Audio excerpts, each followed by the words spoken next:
रत्नागिरी जिल्ह्यातील गुहागरमधील मुख्य बाजारपेठ असलेल्या शृंगारतळीमध्ये चोरट्यांनी एका नामांकित ज्वेलरी दुकानावर डल्ला मारलाय। शृंगारतळी येथील ओंकार ज्वेलर्स हे दुकान चोरट्यांनी फोडलंय। ही घटना रात्री 1:30 वाजण्याच्या सुमारास घडली।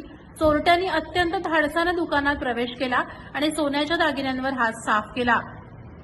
चोरी करण्याची पद्धत पाहून सर्वजण थक्क झालेत। आपली ओळख लपवण्यासाठी चोरट्यांनी सीसीटीव्ही कॅमेऱ्यावर चक्क काळ्या रंगाचा स्प्रे मारला। मात्र हे करताना त्यांचा चेहरा कॅमेऱ्यात स्पष्टपणे कैद झाला। विशेष म्हणजे कोणत्याही प्रकारची भीती न बाळगता, चेहरा न लपवता हे चोरटे चोरीचा प्रयत्न करताना दिसतायत। चोरट्यांनी दुकानातील मुख्य लॉकर फोडण्याचाही जोरदार प्रयत्न केला, मात्र त्यांना ते लॉकर फोडता आलं नाही। त्यामुळे व्यापाऱ्यांचे लाखो रुपयांचे नुकसान होता वाचलं। भर बाजारपेठेत झालेल्या या प्रकारामुळे व्यापारी वर्गात आणि ग्रामस्थांमध्ये भीतीचं वातावरण पसरलंय। घटनेची माहिती मिळताच गुहागर पोलिसांनी घटनास्थळी धाव घेतली असून अधिक तपास सुरू केलाय। सीसीटीव्ही फुटेजच्या आधारे चोरांचा माग काढला जात आहे। प्रहार डिजिटलसाठी आशिष कारेकर, गुहागर।